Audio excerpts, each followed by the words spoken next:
Hey there, we're going to make a bridge for a D-35 today.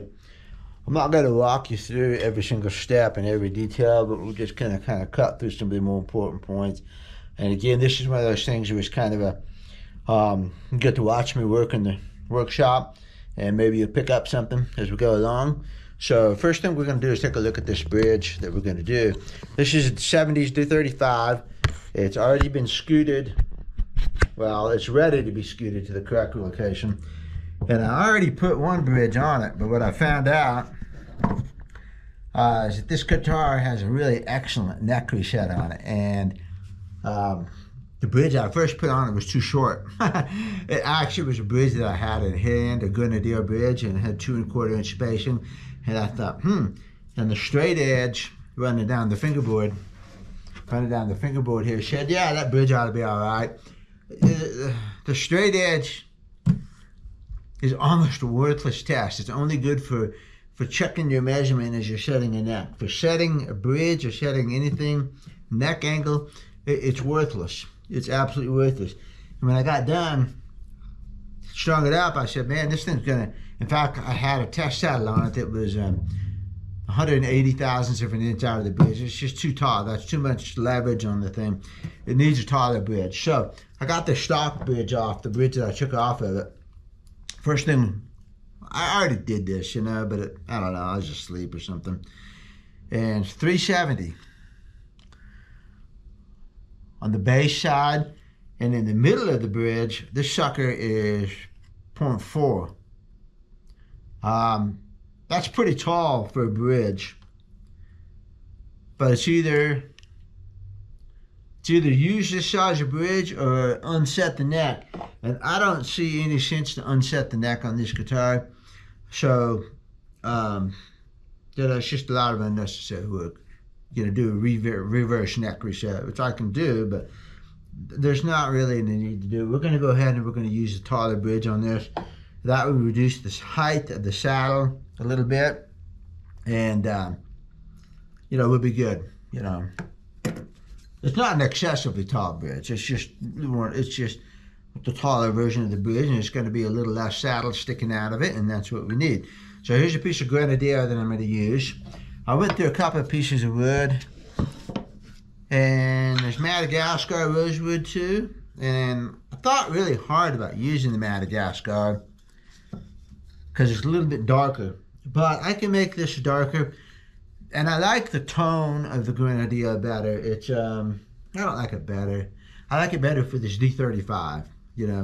I've used Madagascar before, and it's wonderful wood, but there's just something about the granadillo. It just rings like a bell. Let me get a thing and we'll tap tone it. Like the GoPro is really going to show anything, but you can you ought to be able to hear a difference on the GoPro. So this is Madagascar rosewood. This is the granadillo.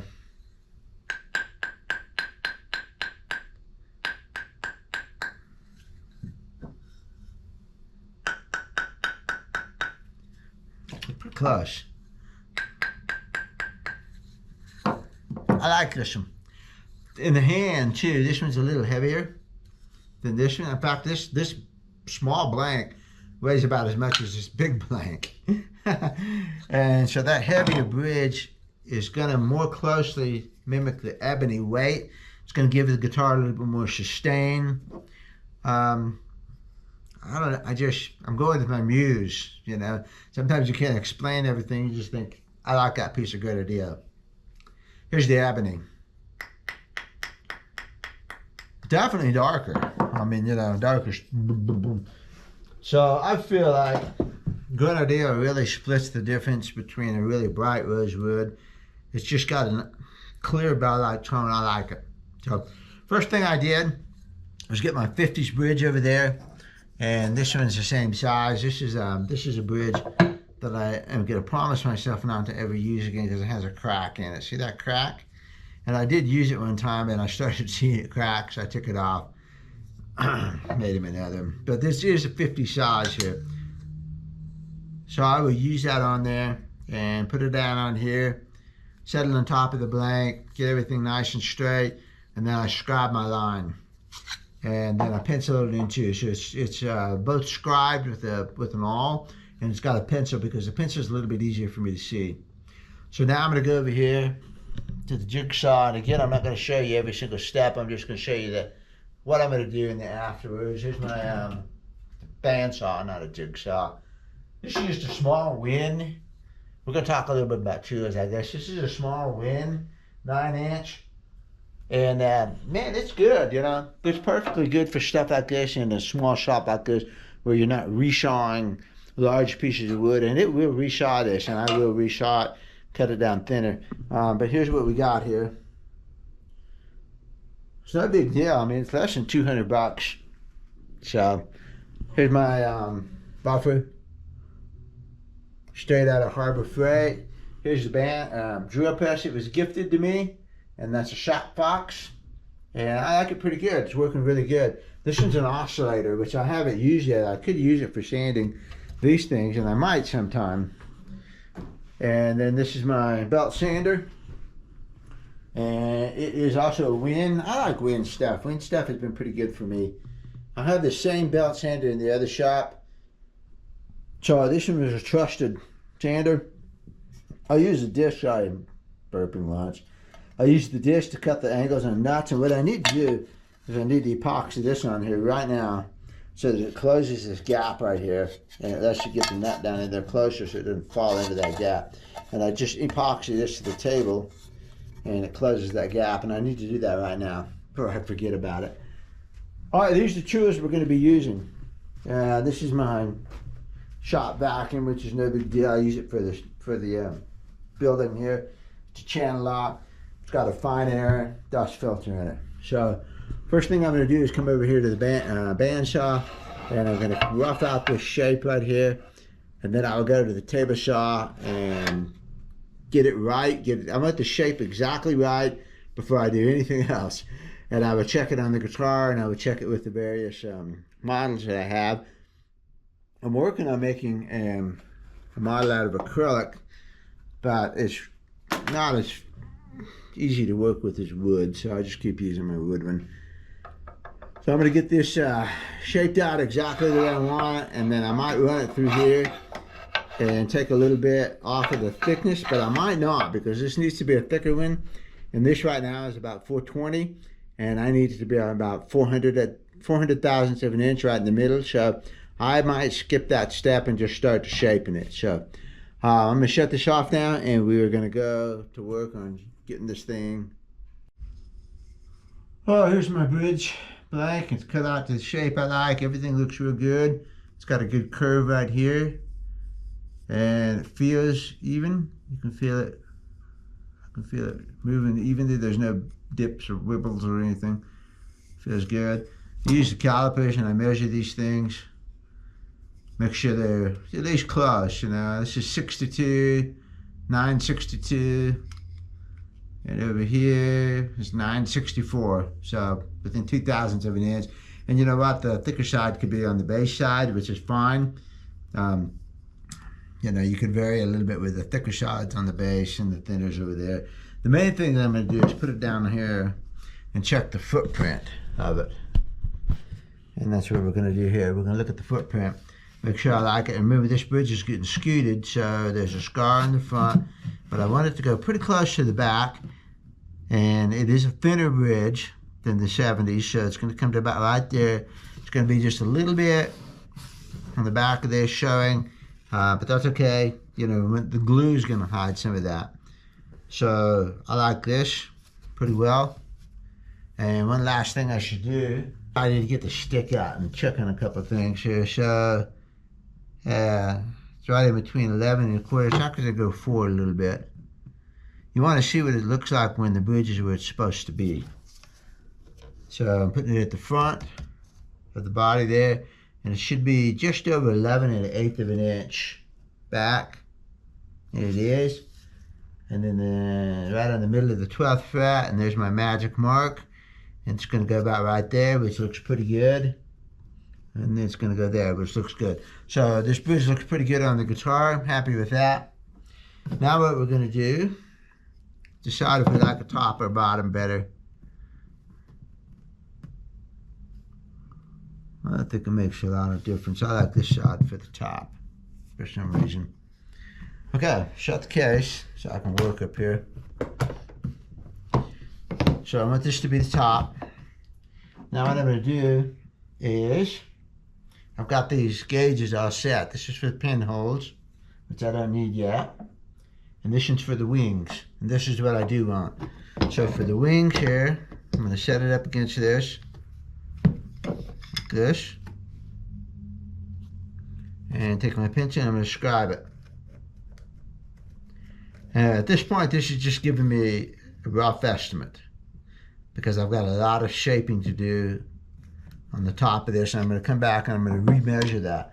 And the wings are this. So this is how much I'm going to cut in. Obviously, I've got to cut this wood out right here. And I also have to round the top of the bridge. The bridge is rounded over here, so it's about 20 thousandths of an inch less here than it is here. No matter what this measurement is, this should be about 20 thousandths of an inch. And then the crown in the center should be about 10 to 20 higher than this edge. So I'll show you on that stock bridge. Dig his bridge back up again.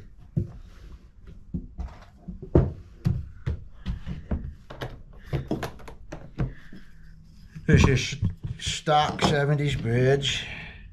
I'm going to measure straight across the pinholes right here, and we get 372, so just call it 370. And then we're going to measure across this one, and we get 360.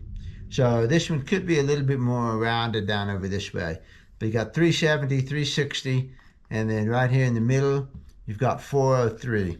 So 370, you got 30 thousandths of an inch taller in the middle, and it should be a little bit thinner down on this side. So here's one of my bridges.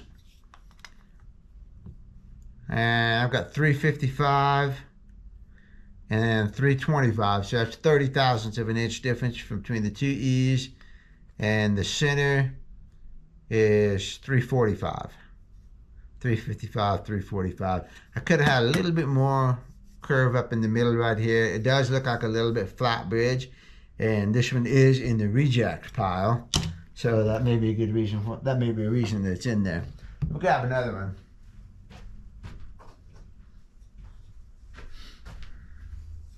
Here's an actual 50s bridge. And 340 and 300. So 40 thousandths of an inch difference there.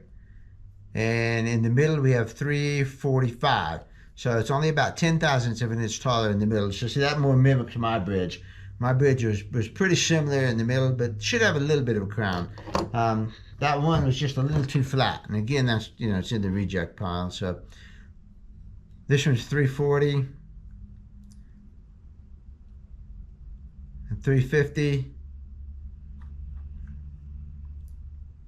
and 300. So that one was pretty good. But I cut the saddle slot in the wrong spot on this and I had to move it. So this is in the reject pile. I'll probably put this on my shop D18. This one's granadillo, and this doesn't bother me at all on the shop. And this does have a 2 1/4 inch spacing, and it's a good bridge, other than the fact that I messed up on the saddle slot the first time. So that was a reject. Anyway, so your 70s bridge here is a little bit, it's not quite exactly what I would want it either. You know, you need to have this measurement, and then this should be 20 to 30 thousandths of an inch less, and then this should be 10 to 20 thousandths of an inch higher, so that you have a crown in the middle. That will match the saddle slot pretty good, so that you have a fairly even amount of saddle slots showing, which just looks good, okay? So, point is, I gotta cut this one down. And I need this one to be, let's get a rough measurement here about where the pin slots are gonna, or where the holes are gonna go. This one, and then here, and then here. That's your trouble shot. So I need this one to be about 370, and it's 441. So I'm going to write on here 370. 370, and I need that middle to be about 400. And it's 443, which is why I don't think I'm going to run this through the bandsaw. and I need this to be about 400. And if this is 370, I need this side over here to be about 340. And 340 is where you typically start 50s bridges. You know, this is a thinner bridge. This is going to be a thicker bridge. So this is a little bit of a thicker bridge by about 30 thousandths of an inch. But it's just not that big of a deal, you know. That's 100 thousandths.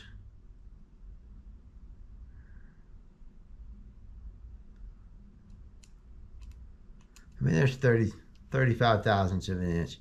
So it's just not that big of a deal, but it is kind of a big deal when it comes to the amount of saddle sticking out.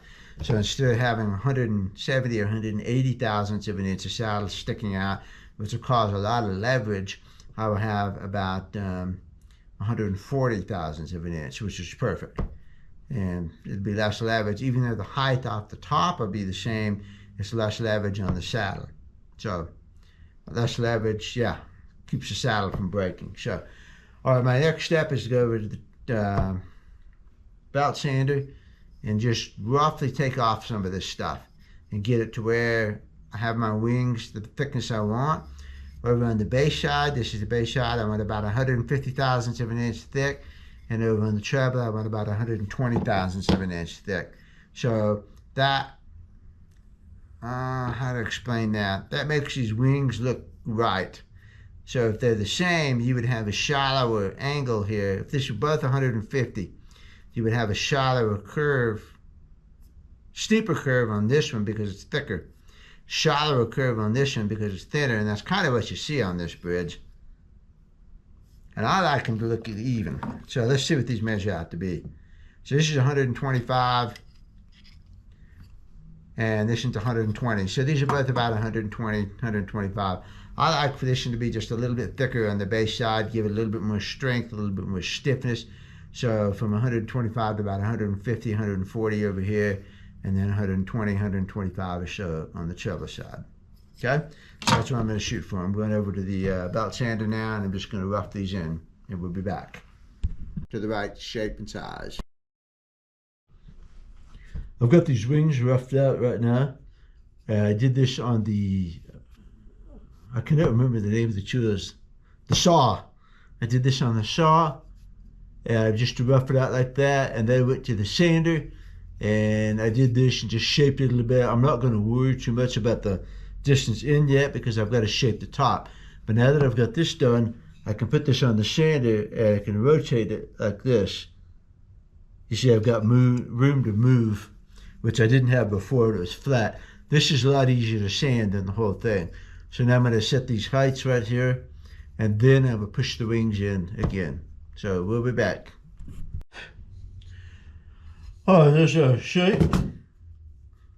Landed on top. This looks a lot like that horrible bridge that we looked at a couple of videos ago when we did the triage. We got 375 here. I'm shooting for 370. That's close enough. And over here on the treble side, 343. I'm shooting for 340. Again, that's close enough because there's going to be some final polishing. And in the middle, I've got 384. So that's 10 thousandths of an inch higher. And that looks good. Now, you've got to cut your wings back in. And now there's time to really do the wings. Here it is. Wings. Now's the time to really cut the wings. So now I'm going to set this in here. And this is the actual wings measurement. There. And there. And then I'm going to come across from the front to make sure I get it square. Because sometimes your ends are not quite totally square. Yeah, this is pretty good. So there's that one. Flip it.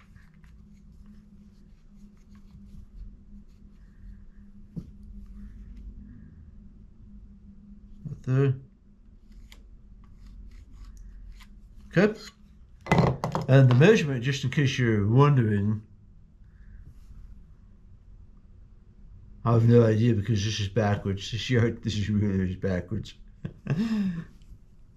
Let's see what it is. Should be, yeah, 1.410. 1.4. Should be about 1.4. And I used to just use these and caliper in every time. Although I just bought those and set them so they're consistent. Where they really come in handy is the pinholes. And I'll be putting it like this on the pinholes. And you can just draw this across and you get a straight line for the pinholes. Consistent, at least. So now, over to the belt sander and bring these edges in. And then we'll be back. Oh, here's our bridge. It's starting to look like a bridge now. And the wings come up. When you do the wings, you have to do it on the sander on the table like this. And that's where you watch this thickness. Make sure you're not tilting. And you have to get straight to this line. You've got to come up to it and you have to feel for that and stop. You can't make multiple passes or you wear it in right here and you won't get that really nice curve right there. So let's measure the wings. This is the base side. And 140 and 130. That's okay. I left this side just a little bit thicker because it's a little bit of a thicker bridge. And you've got a little bit of room to play with here. The main thing you're looking at here is, you're just looking for gracefulness on that curve. If this wing is too thin, this is going to look funny. And I do notice a little bit of a fold over right here. But that's okay because when I get done, I'm going to strop this edge off right there. So I'm actually going to deliberately round it right there. So that's not going to bother anything. What I want to see is this nice sharp curve here. And this one is a little less because this is taller. But it looks good, you know. Now I'm going to round the edges off and we're going to get that C shape that comes into here.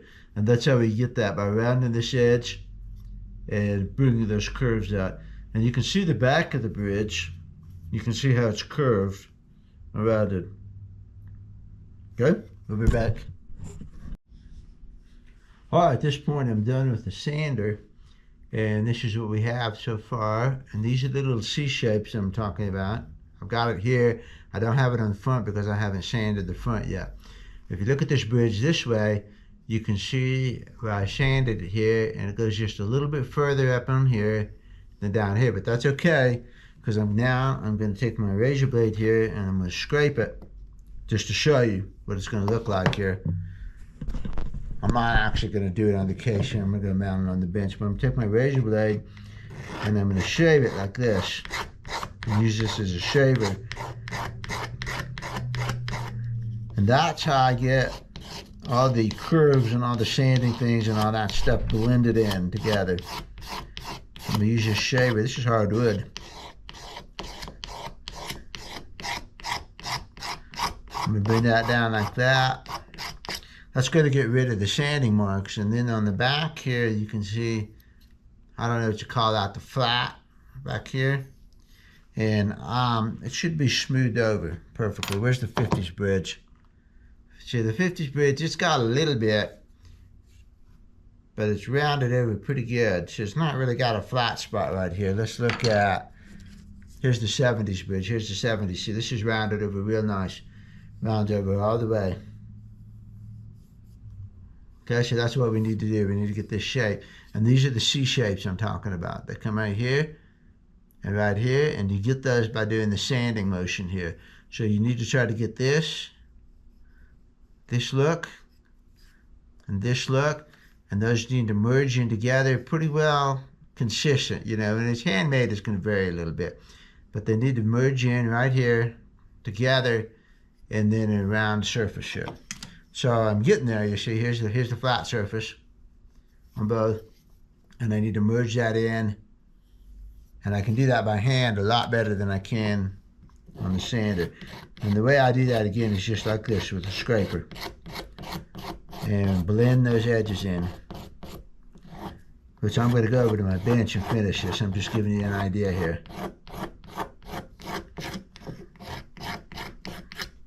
Like that. So it's already blended in pretty good, and I'm going to take it over to the bench and do that.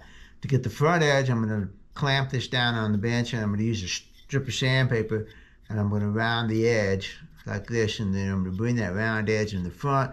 That's going to give me the C shape here, and then I'm going to round these edges, and then I'll drill the pinholes. Bridges, man, you can run a bridge at any step of the way. All right, just to show you what this looks like to do this front edge, I'll clamp this in here, and then take the sandpaper, and let's see if we can get this on here. There we go. Sandpaper, old sandpaper, and just do the front edge.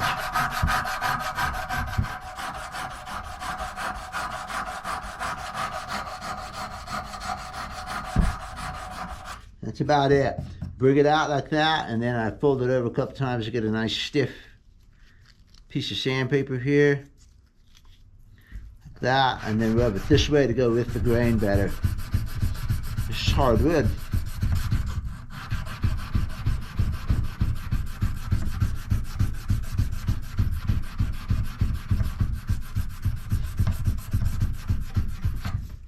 That's what gives us the front C shape. Right here. Where are we? Here we are. That's what gives us the front C shape right there. Okay? And as long as I've got it out like this, throw it back in there. Take your sandpaper, back it with your thumb, like this. Just drop it down.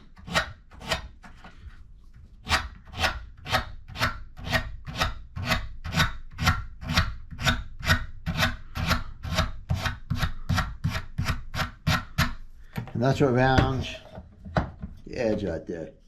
That's what makes it look like a vintage bridge rather than a modern CNC bridge, because the modern ones don't do that. You go look at your 90s on up, and it won't have that. That's just an authentic.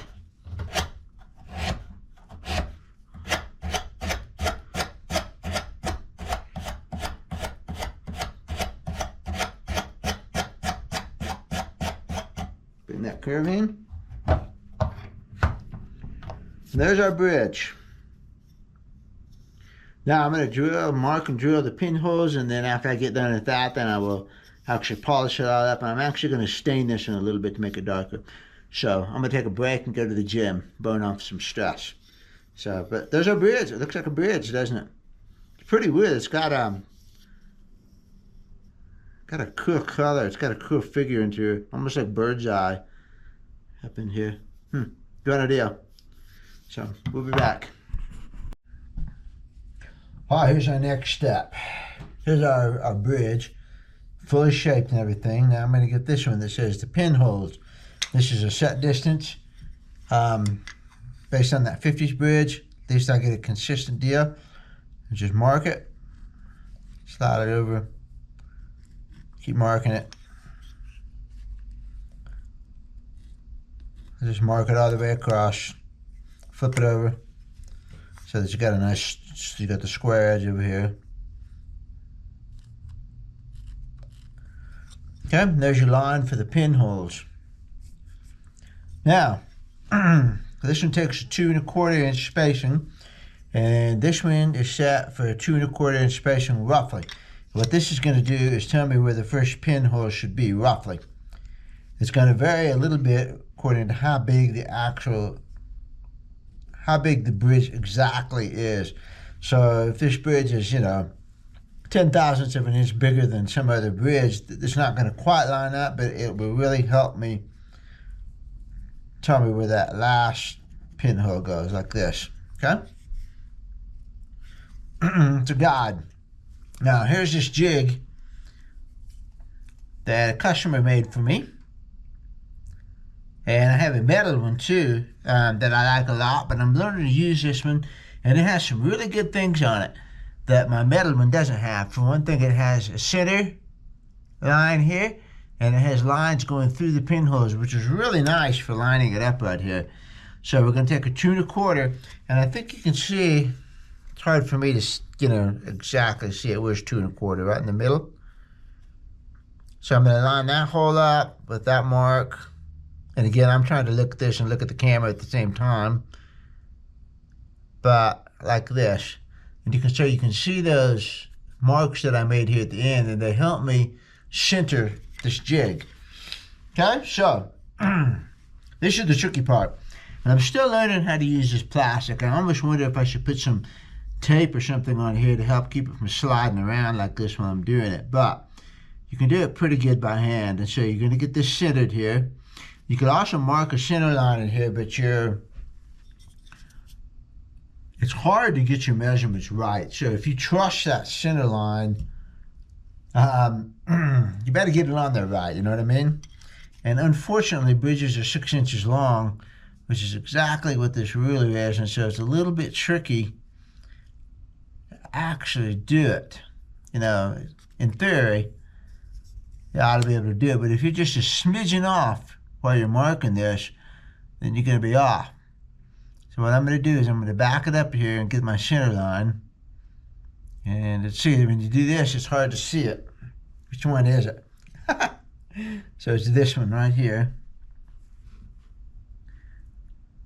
I'm going to pull it up. It's in between the 2 4s, which I can't see. I'm trying to get that line right there. Okay, and this bridge looks like it's exactly 6 inches. So my center line is right here. There's my center line. Now, I got to get that center line up on the top. And see, that's where it gets tricky because it's hard. You can't get this held on there correctly. So, you could use the gauge, and you could come across like this. But again, you better get it right and not mess up. Because if you build this based upon a messed up line, then you're going to be messed up. So, you know, how do I know that line's really in the center now? You know, come back over here, you can check it. Basically, you're just going to have to kind of use your eye on it. So, here's my line. Go ahead and draw it across right here. And let's see if we get it. And come across. You know, it seems logical. Oh, you ought to be able to do that. But doing it in practice is another thing entirely. So that should be a center line. I guess one thing you can do, one thing I've done before is use my calipers like this. Make sure they're zeroed. I run my calipers out here. It's going to be about 3 inches, right?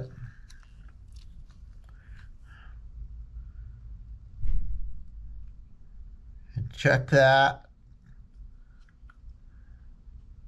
to the center, flip it over, and it's the same. The same measurement works. So I trust that that's as close to the center as I can actually measure without having a laser beam. Then I'm going to use this. I'm going to set it on there, and I make sure I get my jig. I'll show you what I mean in a minute. Okay, those lines look pretty good. Let me get my punch.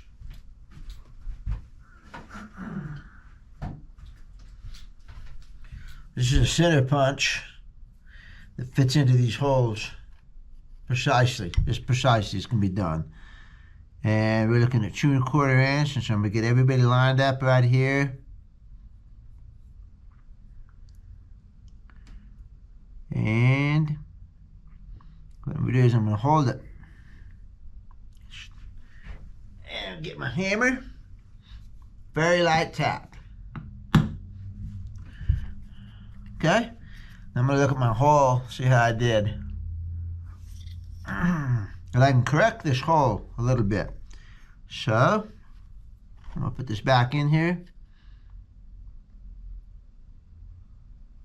Fit it back in there. That helps pin it, you know. Set that there. Move that one over to here. Punch. Now, if you look, I got both of these holes just behind the line. So that's okay, you know. That's okay. as long as they're consistent. Because, like I said, I can adjust that a little bit as I'm going along. And nobody's going to complain about that. That's a notch hair off. My point, main thing here is I've got both of them pretty much on that line. They're right in the corner in that line, in that junction. And again, that's about as good as I can do this by hand. So, now that I trust that, I'm going to go ahead and drop the rest of them in there. So again, I'm going to put this back in here. Pop that in. Get that lined up.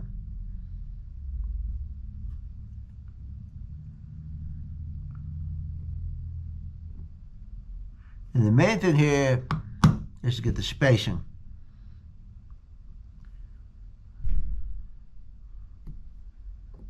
So, make sure that stays on there. I'll just slip a little bit. There we go. Make sure that's on the center.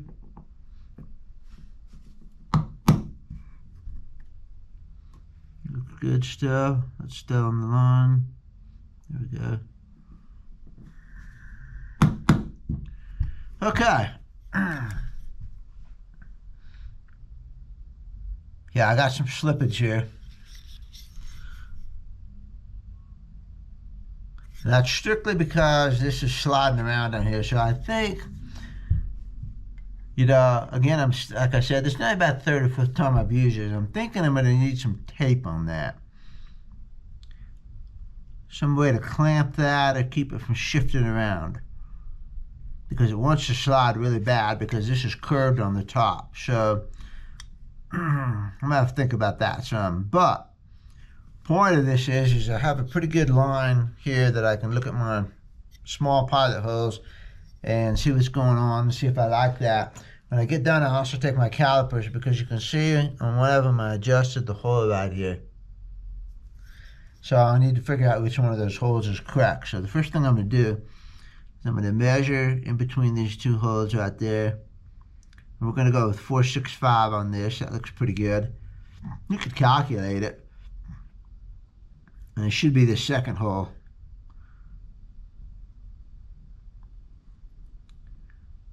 Yeah.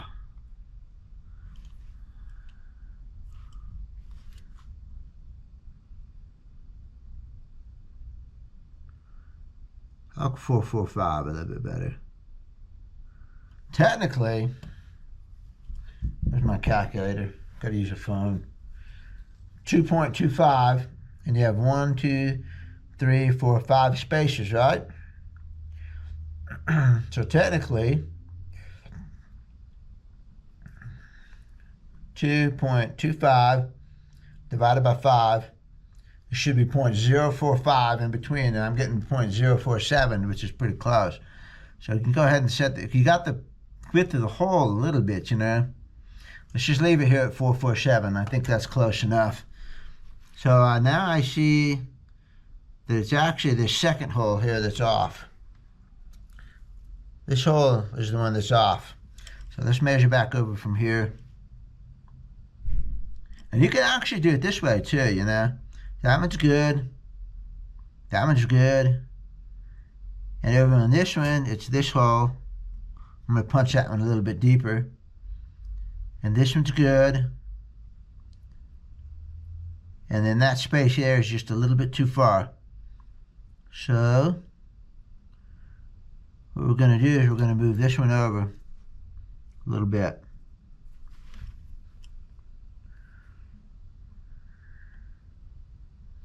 About right there. We're going to make it, this needs to be right on the edge of that hole.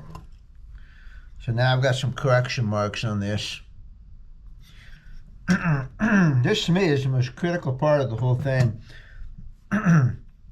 Having a good jig is critical. I have used the calipers before to lay it out, and the jig is still better. The jig will show you your inaccuracies. So, okay, now I'm going to correct these holes. So I'm going to decide what I'm going to do here. I like to have them right on the line because that's what I did the line for.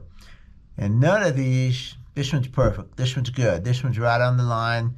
So that one's going to stay. This needs to come forward. This needs to go back a little bit. That one's good. That one needs to be punched a little harder, and this one needs to scoot. So we're going to correct these again, and I'm going to take this again, and let's come over here away from this towel. This towel is causing me issues because it's shifting.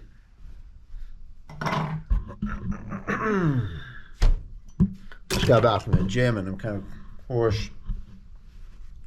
Get this like this. All right, there we go. Towel is causing me issues, and I'm trying to get this in the camera, you know. So I'm gonna put this down here, and there actually is a small mark right there. So get that. Wow, give it a good haul. That's the kind of punch hole I'm looking at when I get going on this. And this one needs to be right on the corner of that one. Right there. And there's a good punch hole. This one is going to be the little one. And I'm angling this just a little like that in order to drive it down into where I want it.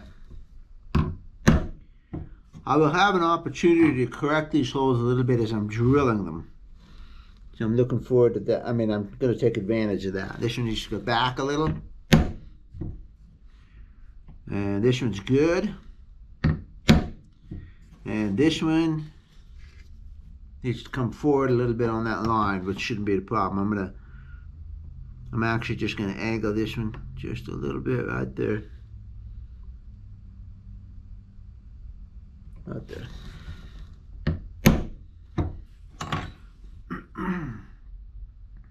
Okay, so there's my holes. And I'll go back and I will check these again. Check them, check them, check them, check them. I like 445, is that what I said? 445. Tricky.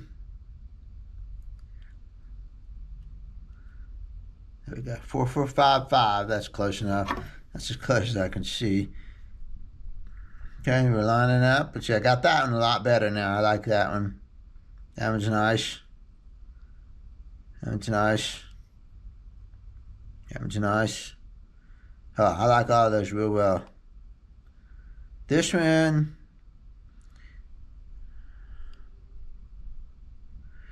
could be scooted over just a little bit. I may have scooted it a little too much there. So let's take it right now. Angle this a little bit. Drop it in there. Okay. There's my pilot hose. Now, if at any point here I wasn't happy with this, what I could do is drop some dust and super glue in there, sand it down a little bit, and just start all over again. This is why I didn't hit those holes in very hard until I liked the placement on them. So I could correct them on this. The other thing I'm going to do here is, my motto is, of course, if it looks good, then it is good, because that's what you're trying to do here. You're trying to make it look, you know, it's supposed to look good. So I'm going to sight down these holes.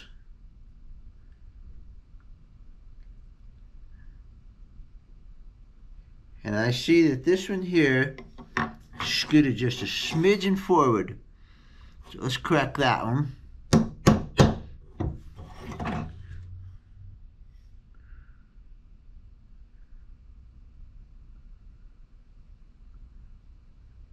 Yeah, I got my reference line, you know.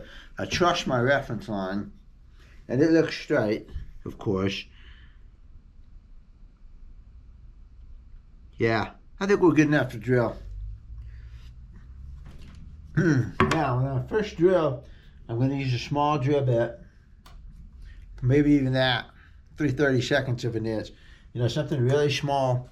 And I'm going to drill. I'm not going all the way through either. I'm going to go just a little bit in there, drill those in. I'm going to check the sight line on those again. So I'm going to go do that now, and we'll be back. All right, we're back. here's a bridge. This is actually a different bridge because I didn't like the first one, but same process. So I've got my holes drilled here, and these are again just pilot holes, temporary holes, small holes, whatever you want to call them. They're smaller holes. They're 1/8 of an inch. Probably end up with, I think, 3/16 when I actually drill them. Now, before I do anything here, I'm going to check a couple more things here, because at this point, I could save these holes here. I could fill them up, and I could drill slightly over a little bit, or I could tweak them, or I could do something. So one thing I'm going to do is I'm going to lay this straight edge on here. What if I have a more flexible one?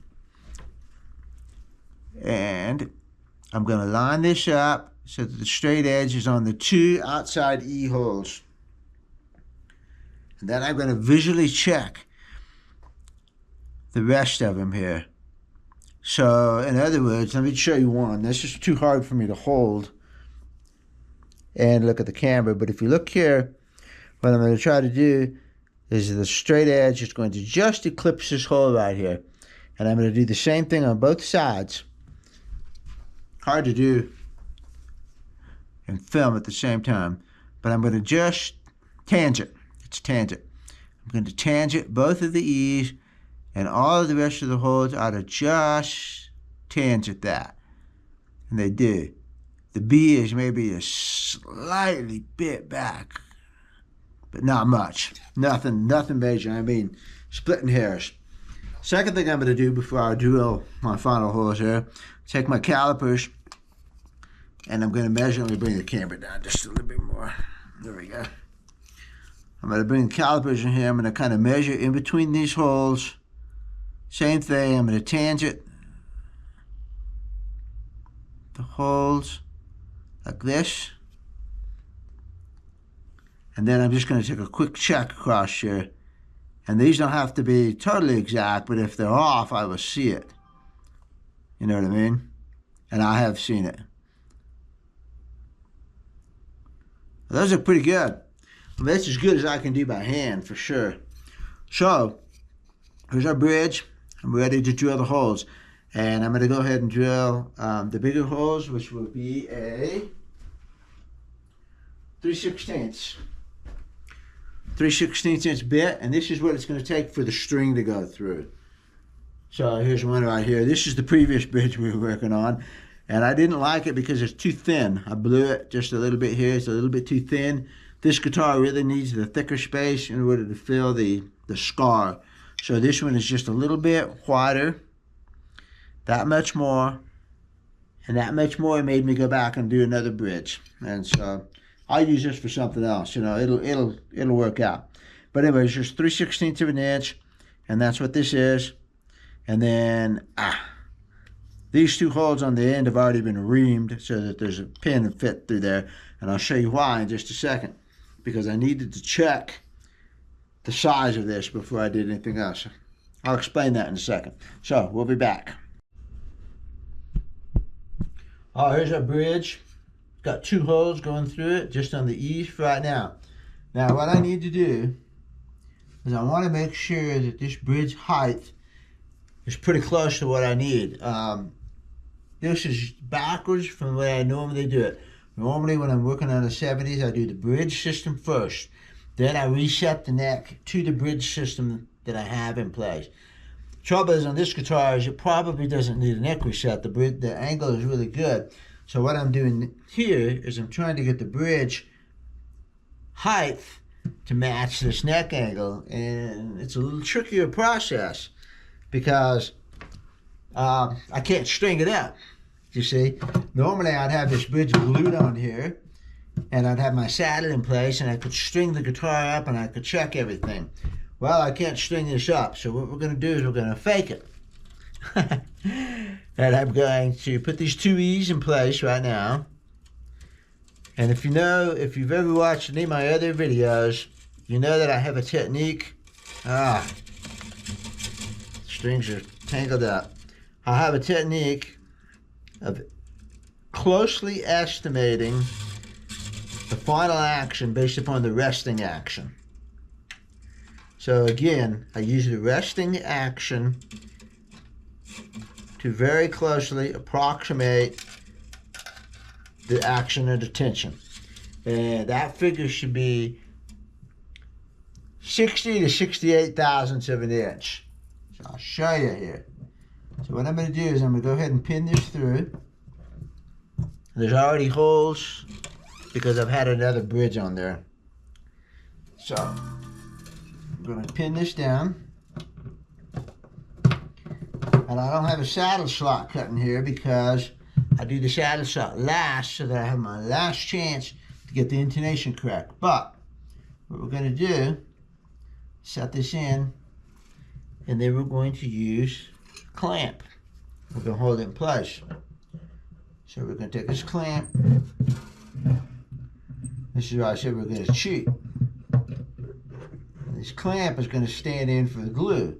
So this glue, or this bridge, is, for most practical purposes, glued in right now. There we go. What I need to do now, though, I need a saddle. Well, I don't have a saddle slot in here, so I made a piece of wood that is the thickness of a saddle slot. So this piece of wood is, let me get my size right, 1/35 thousandths of an inch from here to here. So this is the saddle I want. So I'm going to stick it in here, and it's going to stand in for a saddle. And I'll bring the camera over here in a second. We'll show you.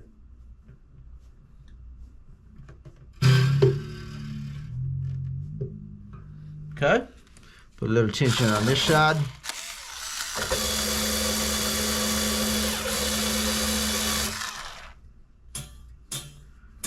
Of course, that one sounds terrible because it doesn't have a saddle on it. The bridge is clamped on. Here's a surrogate saddle. Let's go take a look at it. There's what we have. Piece of wood that's standing in as a saddle, 1/35 thousandths of an inch, was exactly what I want. This is the bridge height that I want. And the treble doesn't have one, it doesn't need one, it's just got a little bit of tension. This is also a good chance for me to check my E to E spacing on this, because this is a 2 1/4 inch spacing down here, which means that this spacing here has to be pretty critical. And I wouldn't mind if this was scooted over just a tiny little bit right here. You see that? I wouldn't mind if that was scooted over, so we're going to scoot it over. So I got this, and I'm going to check this action here, and this is a slightly under tension action. I would like for that to be right now, this whole entire system, I would be happy if I saw resting action of 66 thousandths of an inch. That gives me a mid-range to move. I've got a little bit of room to move here with the 1/35 thousandths. So I'm going to whip out 60. And I'm going to get 66. And we're going to come up here and we're going to check this.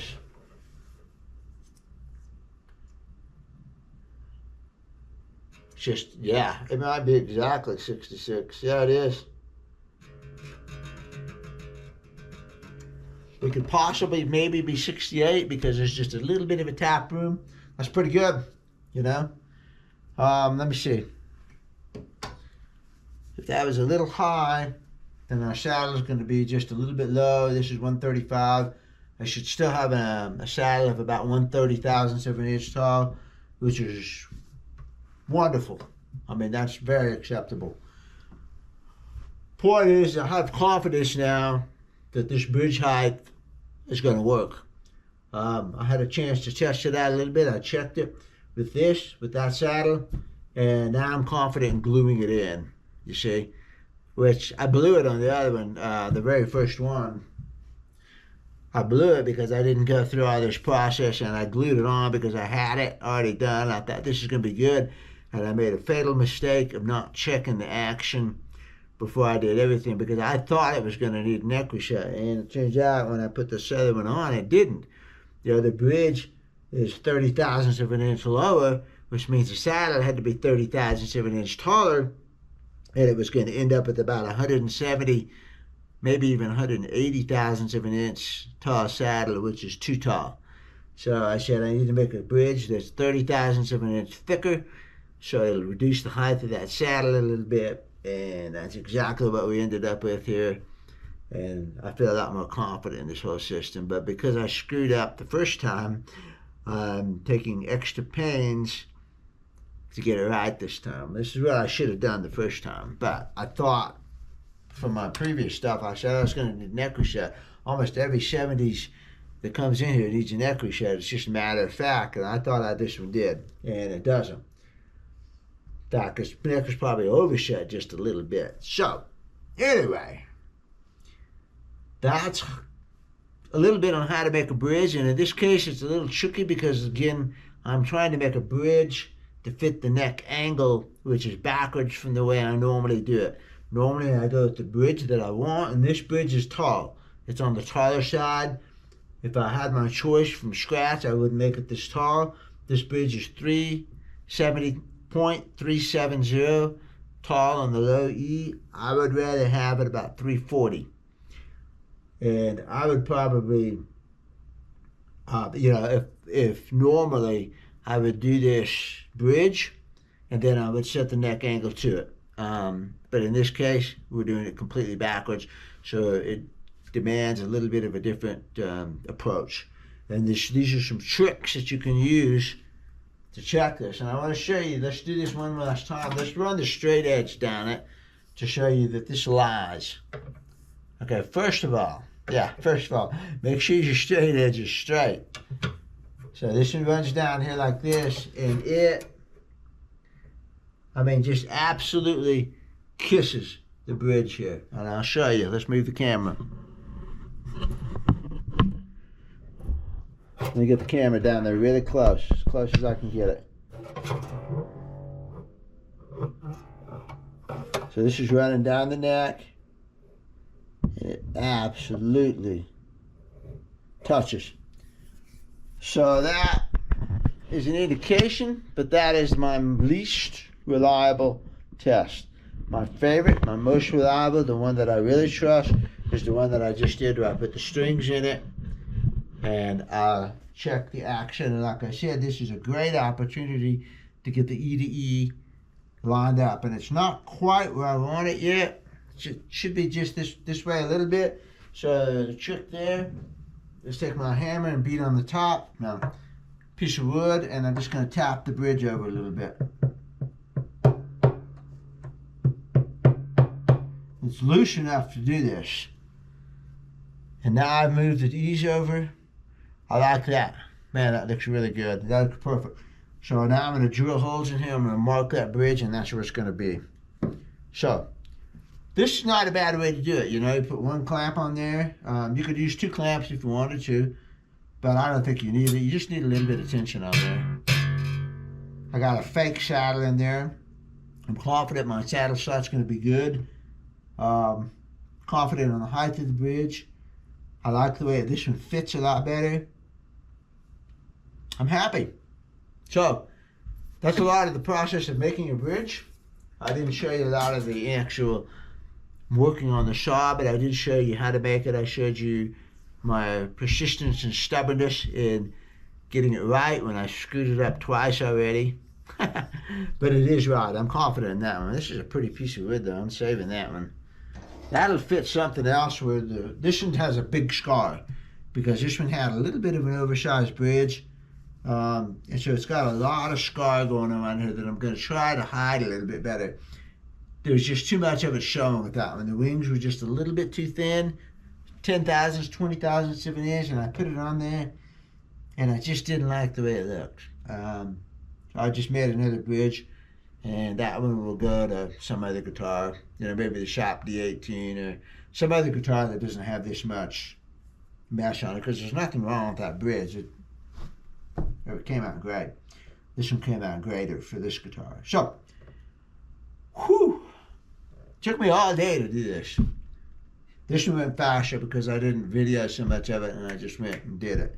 The video really slows me down. It adds 2 to 3 times as much time. Me talking, blah, blah, blah.